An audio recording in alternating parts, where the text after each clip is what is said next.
Si vous aimez le mystère, le paranormal, et que vous souhaitez en savoir plus sur les recherches en cours, eh bien restez avec nous sur Fréquence Évasion et découvrons ensemble en compagnie de scientifiques et de témoins les phénomènes que l'on dit surnaturels. Patience, c'est dans une poignée de minutes sur Fréquence Évasion. Fréquence Évasion. Fréquence Évasion. Dans quelques instants sur Fréquence Évasion, la clé du mystère, nous serons en compagnie de Florence Faucompré et nous parlerons de communication animale. À tout de suite. Réactualisez régulièrement toutes vos applications iPhone et Android sur les sites de Fréquence Évasion Radio et Monte Carlo Azur, fréquenceévasion.com, fréquenceévasion2.com et montecarloazur.com. Fréquence Évasion. Fréquence Évasion. Florence Faucompré, bonjour et merci d'être avec nous. C'est un plaisir.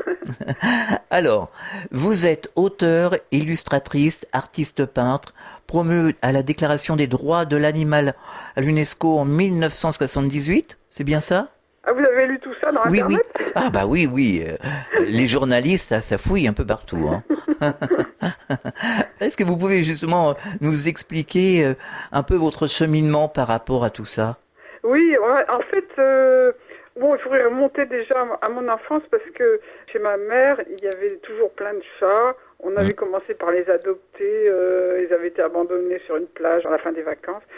Et donc après, on pouvait plus se passer de chats. On a toujours eu des chats et on les a emmenés en vacances, en voiture, etc. Et j'avais un grand-père colombophile aussi. Alors, le pigeon voyageur, ça c'est vraiment le mystère total. Et c'est magique, complètement. Ouais. Donc ça a bercé toute mon enfance. Et alors, j'ai toujours été habituée à la communication non verbale par les yeux et oui, surtout l'intuition avec ma grand-mère qui était complètement sourde.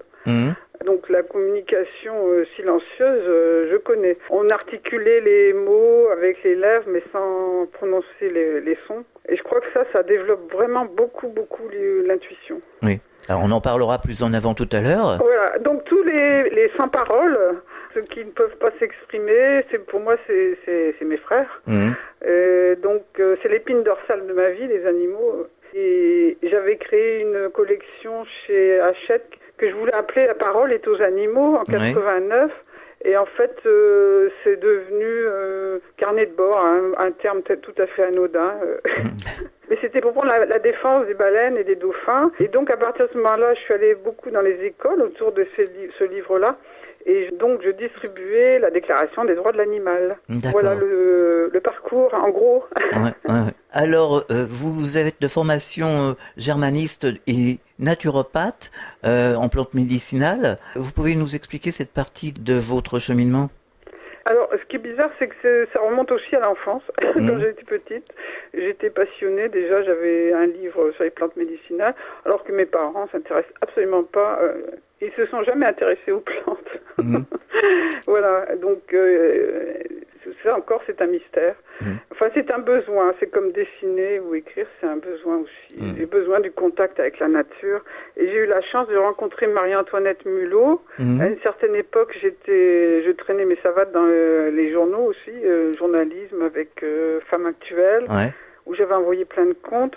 Et j'ai proposé d'interviewer Marie-Antoinette Mulot. Après, nous sommes devenus amis. Et hors micro, elle m'expliquait plein de choses. Donc, j'ai noté tout ça.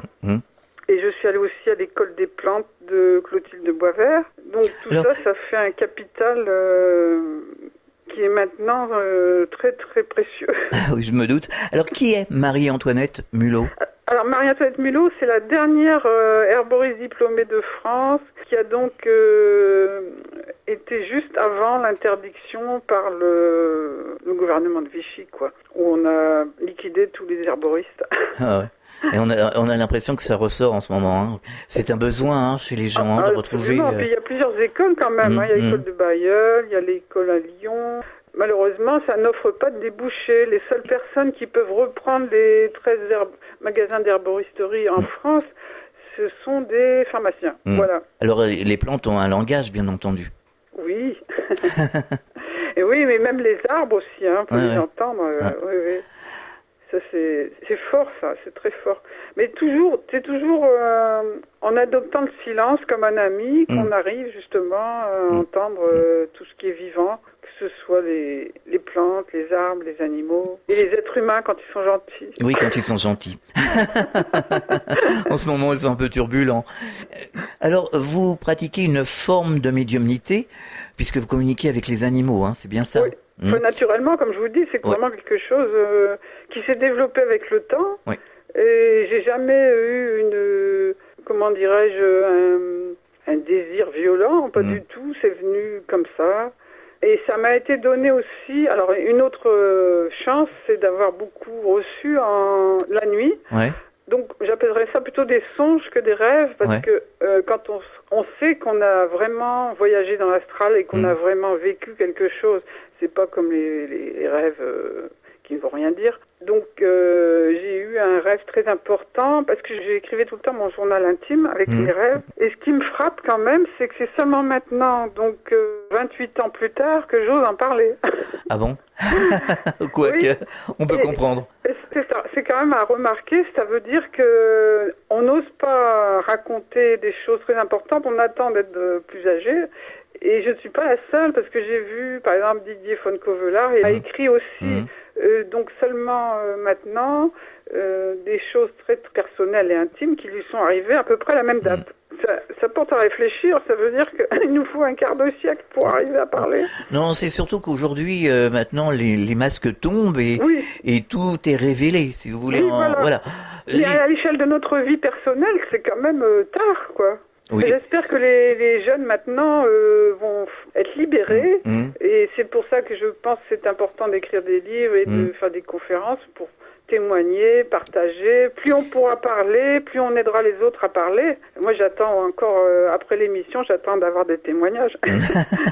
Racontez-nous vos expériences, justement. Voilà, exactement. Alors, la première expérience donc, qui m'a vraiment nourrie intérieurement, c'était un songe. Donc, je vous lis ce que j'ai écrit dans le journal. Allez-y. Comme ça, c'est pas trahi du tout. Hein, c'était le 17 avril 1988. Alors, je suis entourée d'autres personnes devant une espèce de comptoir. Un homme s'approche, donc c'était un guide, et me dit que le petit chat est mort et qu'il faudra attendre 22 heures de deuil. Donc, c'est un message de guide, ça. Oui, oui. Une femme assise sur la gauche pleure, elle regarde à travers la vitre, et soudain, elle me dit qu'elle voit le petit chat et qu'il est vivant. Je n'y crois pas, et je me dis en tremblant qu'elle rêve. Alors ça, je me dis qu'elle rêve dans le rêve. Oui. Et c'est alors que moi aussi, d'un seul coup, je regarde de l'autre côté de la vitre, et je n'en crois pas mes yeux. C'est merveilleux. Voilà que tout comme la femme, je vois le petit chat dans l'au-delà. Il est là entièrement, avec toute sa forme. Il est vivant et transparent. Autour de moi, d'autres personnes le voient aussi. Quelle joie, l'au-delà existe. Ah, mais c'est très précis quand même, hein, comme détail. Très. Oui. Et ça a vraiment ancré déjà mes convictions, parce que j'ai de la chance aussi d'avoir toujours été sûr qu'il n'y avait pas que cette vie-là. On l'a en soi, hein. Tout à fait. Donc j'ai pu aider ma grand-mère qui, elle, était très inquiète. Et puis arriver à témoigner donc de tout ça dans ce livre, c'est quand même... Et puis on avance. Hein. Est-ce que vous voulez que je vous donne ma petite définition de l'au-delà ? Allez-y. Parce qu'en fait, c'est pas facile. Déjà, le mot me plaît pas du tout. Moi, j'aurais préféré de l'autre côté. Oui, on dit souvent avec des médiums, ils sont partis dans la pièce à côté. Exactement, ou derrière le voile. Ou derrière, oui. Derrière la tenture, on sait pas trop, ils sont pas loin. Ils sont là. C'est-à-dire que tous les mots ont été déformés, usés. On a l'impression que les mots ont été usés puisqu'ils ont été mal employés. Par défaut. Oui. On n'a pas d'autres mots à disposition. Voilà. Donc c'est le titre de mon livre, là, Nos animaux et l'au-delà, a été trouvé par l'éditeur. Moi, je n'arrivais pas à trouver un titre d'ailleurs. Et en fait, je me suis penchée aussi sur les miracles, les apparitions de la Vierge. Et j'ai eu un livre en cadeau d'un monsieur qui a été le mari d'une voyante à Beaurain. Et il a donné la définition de l'au-delà parce que lui était un ingénieur tout à fait cartésien dans le nucléaire. Et par contre, il a complètement cru cette jeune fille qui avait vu la Vierge et il a intégré le mysticisme avec le rationnel. Et sa définition, je la trouve excellente. Il dit « Notre monde est partie intégrante de l'au-delà. C'est pour cela que dans notre condition charnelle, nous avons le privilège d'être entendus dans l'au-delà quand nous prions. Et notre corps, fait de chair et d'os, existe conjointement à un corps immatériel. » Ah oui, le corps astral. Et c'est par celui-ci que nous serons identifiés dans l'au-delà. Alors, il préfère immatériel au lieu de spirituel ou âme, parce que c'est vrai que pour les gens scientifiques, c'est... Le gros problème de toute cette histoire, c'est qu'on emploie 36 mots, et les gens ne s'y retrouvent plus du tout. Au lieu de prendre le mot initial, ou l'appellation initiale, et de la réhabiliter. C'est un peu comme... Quand on parle de Dieu, alors Dieu c'est un petit bonhomme sur les nuages, il est à toutes les sauces Dieu. Il vaudrait mieux peut-être redéfinir ce qui est Dieu dans son essence. Ça serait beaucoup plus intelligent. Nous, en tout cas, on a un corps immatériel en même temps, donc tous les soirs, toutes les nuits. Ah oui, on sort tous les soirs, bien sûr. Alors donc, il n'y a pas lieu d'avoir peur. Et non. Tous les soirs, on fait une répétition. Et j'ai fait une émission avec Marc Auburn, lui qui sort de son corps. Alors il sort de son corps comme il va faire ses courses finalement. Hein. Et donc depuis qu'il est né, il se souvient même de vie sur la terre, de vie passée, de vie antérieure, de 12 de ses dernières vies. Finalement, ça fait penser à un poisson qui plonge dans l'eau et qui ressort. Hein. Tout à fait. Voilà. Le tout est de garder la mémoire aussi. Parce que si on vit, tout le monde vit, mais le tout est de mémoriser, c'est surtout ça. Et Marc Auburn me disait qu'il sortait consciemment et il sort comme il va dans la pièce à côté. Tout simplement. Et ça, en le travaillant, parce qu'on est tous pareils, en le travaillant, on peut retrouver nos possibilités. Bien sûr. Et ce qui est intéressant dans toutes ces apparitions, c'est que les chiens voient les apparitions. Ils n'ont pas ce problème-là, alors, la mère supérieure, non. Dans ce cas-là, la dame était furieuse parce qu'elle ne voyait rien. Donc, elle a chassé les chiens qui ont continué à voir l'apparition. Et souvent, il y a des animaux, il y a des hirondelles qui viennent. Voilà. Donc, je pense que les animaux ont plus la grâce que les humains. C'est simplement que nous, on est toujours dans l'intellect. On écoute sans arrêt ce qui se dit à la télévision, des bêtises grosses comme nous, et qu'on s'est complètement coupé de ce plan. Eux, et les animaux, ils sont pas dans l'intellect, ils sont pas en train de calculer, ils sont pas en train de faire des plans, comment ils vont embobiner leurs voisins, etc., etc. Ils sont pas dans la politique, ils sont dans la communication directe. Ils sont restés. Oui, voilà. Donc moi, ce qui m'est arrivé, c'est il faut redevenir un petit enfant et puis voir les choses simplement, en fait. Évidemment, plus il y aura de témoignages, mieux ça vaudra. Et à mon avis, il y a de plus en plus de gens qui vont avoir les mêmes choses. Simplement, on n'ose pas en parler parce qu'on se dit, ça y est, on va me prendre... Mais aujourd'hui, non. Aujourd'hui, je ne sais pas si vous êtes sur les réseaux sociaux ou moi à la radio, alors ça fuse. Tout le monde parle librement. C'est très peu de gens n'osent plus parler. Je veux dire, les gens parlent aujourd'hui, ils parlent. D'accord. Mais moi, je sais que dans mon entourage, c'est peut-être l'âge des gens qui fait qu'ils ne sont pas très réceptifs. Oui, peut-être. Non, mais dans l'ensemble, aujourd'hui, je vois que ça a complètement changé. Surtout depuis 3 ou 4 ans, là. Vraiment, heureusement, oui, exactement, c'est ça. Je dirais aussi 4 ans, oui. Exactement. D'ailleurs, le livre est sorti en 2011, donc voilà.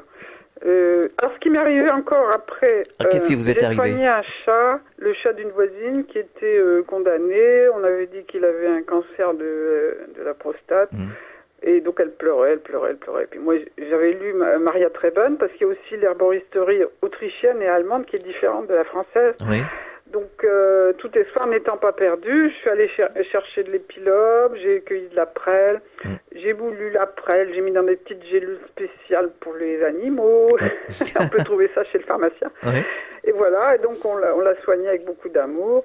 Et le chat qui avait 12 ans n'est pas mort dans le mois qui suivait, mais a vécu encore 5 ans. Ah, quand même, oui. Alors, j'étais bien contente.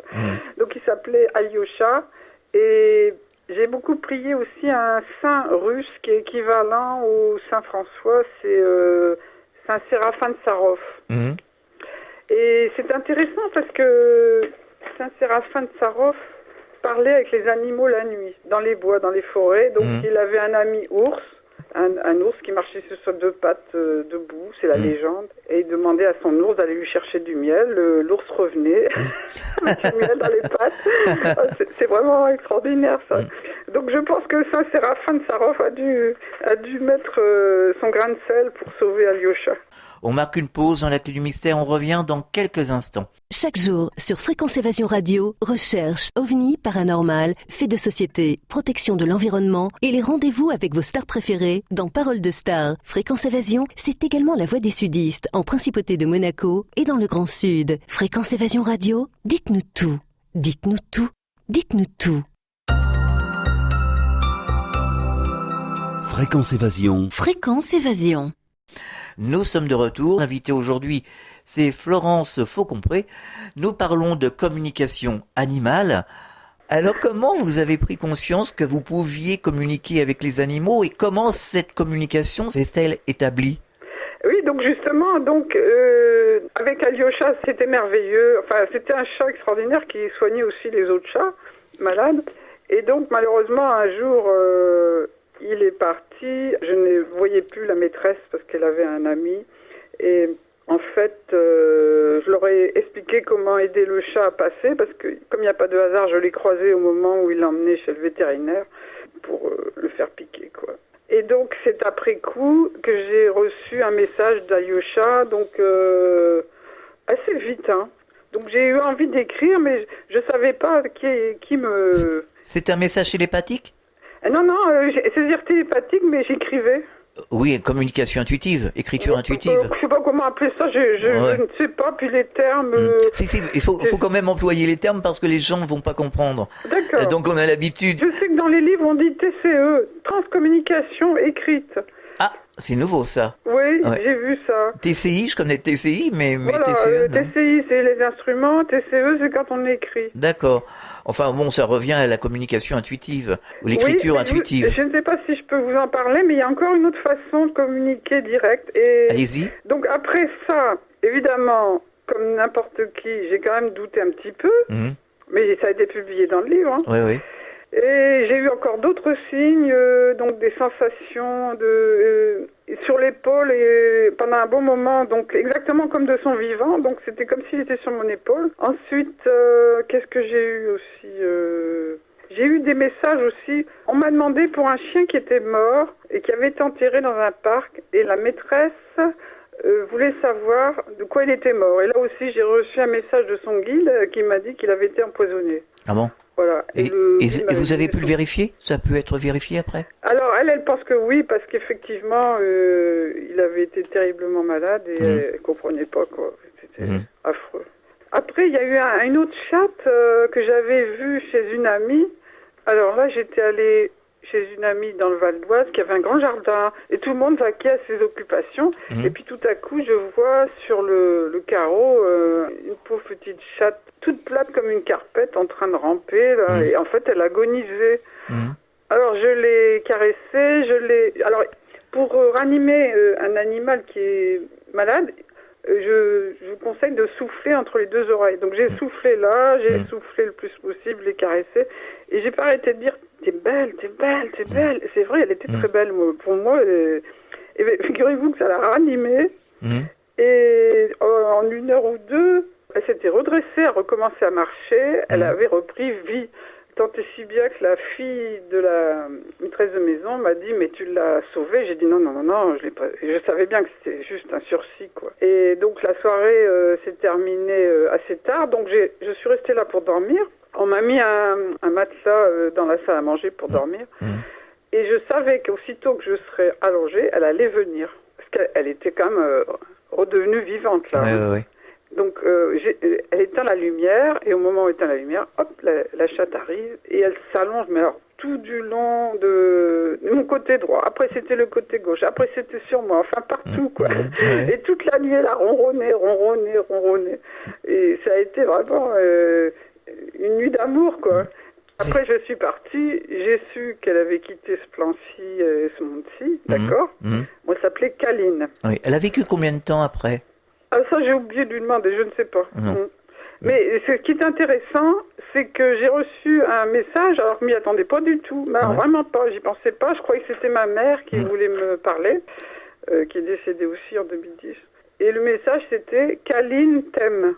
Je m'y attendais vraiment pas. Et pareil pour la chienne d'une amie aussi, Amandine, que j'avais soignée. Enfin, disons que c'est chaque fois qu'on a mon avis, c'est que c'est la compassion qui crée la communication. Alors, vous arrivez à communiquer avec les animaux, avec les êtres humains aussi, décédés, c'est bien ça? Bien sûr, alors oui, j'ai le chic pour aller toujours vers les gens qui sont en souffrance. Non, mais je suis quelqu'un de joyeux, hein, oui. Mais j'ai peut-être un instinct maternel ou un peu médecin, quoi.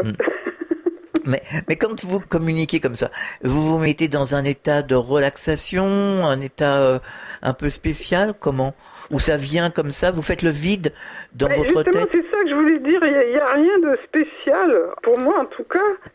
Simplement, je crois que c'est quand on est complètement détendu. Il ne faut surtout pas vouloir quelque chose. Alors là, vous êtes sûr que ça marche pas. Ouais. Faut y mettre l'intention, comme les gens le disent souvent. Y mettre l'intention, mais ne pas vouloir forcer les choses. Même pas, moi je peux pas dire que j'avais l'intention, hein. Non. Je capte tout à coup que quelqu'un veut me parler, me contacter.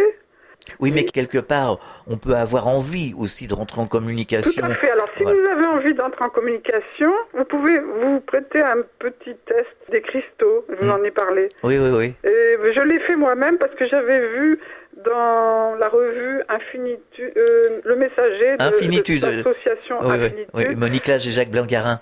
Voilà, où on voyait des photos où des défunts étaient apparus dans les cristaux. Oui. Et je me suis dit, tiens, pourquoi je le ferais pas? Donc, si vous voulez, je peux vous expliquer. Alors là, c'est vraiment une intention. Oui, allez-y. Je croyais que je verrais donc toujours ma mère ou mon père, et pas du tout. Qu'est-ce que j'ai vu apparaître? La tête d'Alyosha. Donc c'était lui qui était là. Mais je l'ai fait qu'une seule fois, c'est-à-dire que je ne vais pas devenir tomber dans l'addiction, quoi. Non, il est bavard, hein, Alyosha. Voilà, donc pour les auditeurs et pour vous, je vais vous expliquer. Donc ça vient d'Amérique, cette petite expérience. D'accord. Il faut avoir un appareil photo, 3 cristaux. Moi j'avais des cristaux fantômes, donc c'est des cristaux qui sont un peu opaques. Oui. Ça marche très très bien. Une bassine, un miroir qui peut aller dans l'eau, et puis une petite lampe toute bête, une lampe de bureau. Alors j'avais fait ça la nuit, donc j'avais posé une bassine par terre, j'avais mis de l'eau, le miroir dans le fond de la bassine, et les 3 cristaux posés sur le miroir. Donc après vous allumez la lampe et vous prenez des photos. Oui. Alors comment avec le numérique ça va très vite, vous voyez très vite le résultat. Oui. Voilà. Et là, on a des surprises quand même. Ah oui, expliquez-nous. Quel genre de surprise? Oui, c'est quand même surprenant de voir des animaux dans les cristaux, alors qu'à l'œil nu, on voit rien. Hein. Oui. Alors... c'est la mémoire de l'eau, je crois. Il y a ça aussi, mais j'ai une médium qui est venue un jour à la radio. Et nous, c'est vrai qu'on fait pas trop de photos ici. Et moi, je vois des orbes, je le dis souvent... au médium, je vois des orbes toute la journée. Depuis, ça fera 2 ans, au mois de septembre prochain, que je les vois, et le technicien de la radio les voit aussi. Et donc, elles apparaissent, mais tous les jours, c'est tous les jours. Je peux en voir une dans 30 secondes, enfin bon, bref, des bleus clairs, des bleus marines, mais c'est très difficile à expliquer ce qu'est cette couleur, parce qu'on a l'impression qu'il y a de la lumière à l'intérieur. C'est des couleurs qui sont beaucoup plus profondes qu'ici. Même si ça va très vite. Alors donc c'est des couleurs différentes de celles qu'on voit d'habitude? C'est les mêmes, sauf qu'elles ont quelque chose en plus, que j'arrive pas à trouver le mot. Oui, mais alors justement, il paraît, j'avais lu je ne sais plus où, dans des livres de prophétie, qu'il y aurait des nouvelles couleurs bientôt.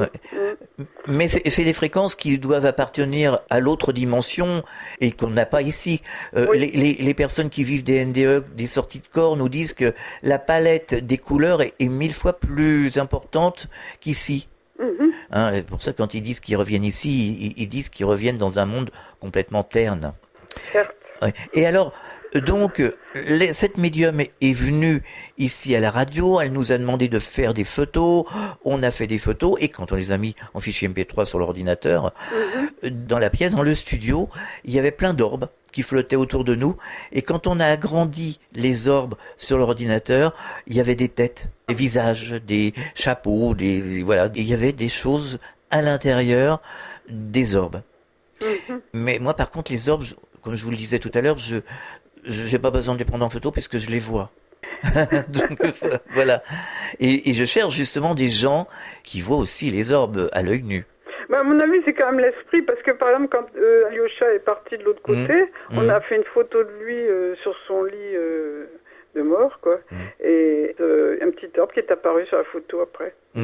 En ce qui concerne les animaux, c'est que jusqu'à maintenant, bon, il y avait des gens qui ont fait de la TCI et qui ont capté des animaux, d'accord, mais ils ne faisaient qu'entendre des aboiements, des miaulements, etc. Oui. Alors, depuis un certain temps, maintenant, c'est quasiment des voix. C'est pas, et je pense que c'est aussi, ça dépend le niveau d'acceptation de la personne qui fait de la TCI, parce que si quelqu'un pense ah non, c'est pas possible qu'un animal pense, qu'un animal parle, bien sûr que rien si. du tout. Bien sûr que si. Ah non, mais c'est sûr. Ah ouais. Il pourra pas recevoir. Or maintenant, comme vous savez, la TCI ça existe déjà depuis 60 ans. C'est né au Vatican en plus. Oui. Et maintenant, on a eu des témoignages de gens qui ont capté leurs animaux, alors dans différents pays, pas seulement en France, en Afrique du Sud, en Espagne, au Brésil. Et c'est quand même fabuleux parce que, alors il s'agit d'un perroquet, d'une chienne, d'un chien. Même sur Internet, il y a des personnes qui ont entendu leur chat avec une petite voix de petite fille. Et moi, ça m'arrivait donc après la publication du livre, parce que comme j'avais eu le culot de douter de mon message, du coup, on m'a donné la grâce d'entendre les animaux penser, et j'ai pu vérifier après coup que c'était pas du tout d'imagination. Vous voulez que je vous raconte Allez-y. On a le temps ? Allez-y. Voilà. Donc ça sortira dans le prochain livre. D'accord. Les deux expériences ont été certainement une réponse au doute qui m'a traversé l'esprit après avoir reçu un message écrit d'Alyosha. Moi, je préfère le mot message au mot technique TCE. Ouais. Message. Alors, c'était 2 petites piqûres de vérité pour que je ne puisse plus douter du tout. Juste ce qu'il faut, entendre penser un animal et vérifier dans la réalité même que je n'ai pas rêvé. Juste ce qu'il faut pour ne plus avoir le droit de douter des messages reçus de l'autre côté. Alors donc, ça a été 2 rencontres dans Paris, l'une au boulevard Sébastopol et l'autre au jardin du Luxembourg. D'accord. Et à chaque fois, je me promenais toute seule. Donc, j'avais l'esprit assez flottant. Oui. J'ai pris ainsi conscience que les pensées des chiens étaient bien réelles et je n'ai plus le moindre doute à ce sujet. J'ai donc rencontré 2 chiens, l'un au jardin du Luxembourg, l'autre au boulevard Sébastopol. Et ce furent 2 jolies rencontres pleines de grâce pour que je prenne pleinement conscience qu'on peut entendre clairement les pensées des chiens. Donc solitaire dans la rue, je ne suis plus qu'en apparence. En réalité, je suis accompagnée de tous les côtés, car nos cerveaux et leurs cerveaux diffusent dans toutes les directions. Les ondes font des feux d'artifice. Je m'étais donc arrêtée au feu rouge et j'attendais de traverser la rue au passage clouté. Et je vois à ma gauche, le portable sur l'oreille, une laisse à la main, une jeune femme qui tenait en laisse un petit chien immobile. Celui-ci lève alors le museau et me regarde comme pour me prendre à témoin. Immédiatement, le contact est pris par le regard. Je l'entends penser « Elle fait pas attention à moi, mais qu'est-ce que j'ai mal à la patte ?» Alors ça ne dure que quelques secondes, c'est fulgurant. Ouais. Évidemment, aussitôt, la raison arrive dardard et me souffle que c'est mon imagination. Bon. Le chien et sa maîtresse étaient tous les 2 immobiles, donc rien ne pouvait confirmer ou infirmer cette phrase. Et à cet instant, le feu passe au vert, le petit chien venait en même temps, en tirant sur sa laisse, de signifier son envie de faire pipi sur le poteau. Sans douceur aucune, la maîtresse le tire tout en continuant la conversation au portable et le prive de ce soulagement. C'est alors que j'ai pu voir la vérité. Le petit chien trottait, oui, mais sur 3 pattes seulement. Il souffrait visiblement d'une patte de devant, la gauche, repliée sous lui. J'étais donc obligée de constater que c'était la réalité. J'avais pas rêvé, j'avais bel et bien entendu ses pensées. Ça, c'est le premier petit chien. Ouais. Et le deuxième petit chien, je marchais aussi toute seule au jardin du Luxembourg, et je vois au loin une dame âgée tenant en laisse un chiot. Et c'était un cavalier Kincha. C'est tout doux, ces petits chiens-là. Et il y avait une jeune femme marchait à ses côtés. Elles arrivent au bout de l'allée quand soudain, je vois le petit chien s'échapper et courir tout droit vers les buissons des parterres pour s'y blottir. Et toujours de loin, là j'étais pas tout près de lui, je l'entends penser. je ne vais pas bouger d'ici, comme ça. Maman va me retrouver et elle va venir me chercher. Et les deux dames sont en émoi parce qu'elles ne peuvent pas récupérer le chiot. Je m'approche alors de lui et je lui parle doucement. N'aie pas peur, tu pourras venir ici tous les jours. Les mots me venaient naturellement, mais en moi-même, aussitôt, je pensais, allons, qu'est-ce que tu lui racontes? Des bêtises, t'en sais rien. La dame me dit que le chiot s'appelle Gaïa. C'est le tout premier jour de Gaïa à Paris, car elle vient de quitter sa maman la veille. Et la veille encore, elle vivait à la campagne. Et on l'avait séparée. Donc, 2 traumatismes. Et tout correspondait donc au message que j'avais entendu. La vieille dame culpabilise. « Ah, nous n'avons pas serré la laisse assez fort. »« Ah non, lui dis-je, surtout ne la serrez pas. » Vous voyez, Gaïa est toute choquée de ne plus voir sa maman. Vous savez, ici, ce coin du jardin doit ressembler au coin de la campagne où elle vivait. Elle a cru le reconnaître et elle a couru pour que sa mère la retrouve. Si ce n'est pas indiscret, vous habitez où? À côté du jardin du Luxembourg, me répond la dame âgée. Ouf, bon, donc j'ai pas dit de bêtises. C'est bien, tous les jours, vous pourrez venir ici avec elle. Je me suis agenouillée le plus près possible du sol devant Gaïa et je l'ai regardée droit dans les yeux. Elle avait juste 4 mois. Oh là là, un bébé, hypersensible. En fait, je venais de jouer le rôle de la maman, puisqu'elle s'était mise là pour que sa maman arrive. Et à force de lui parler doucement, je réussis à la calmer. Elle me regardait de ses grands yeux. Et soudain, elle arrêta de trembler, elle s'approcha avec confiance, elle se blottit au chaud sous mon manteau, et elle se sentit bien. J'ai pu la prendre dans les bras et la rendre à sa maîtresse, toute ravie. « Ah, vous avez un chien ?» me dit-elle. « Mais non, j'ai pas de chien. » Mais peut-être que j'ai une bonne écoute. Voilà.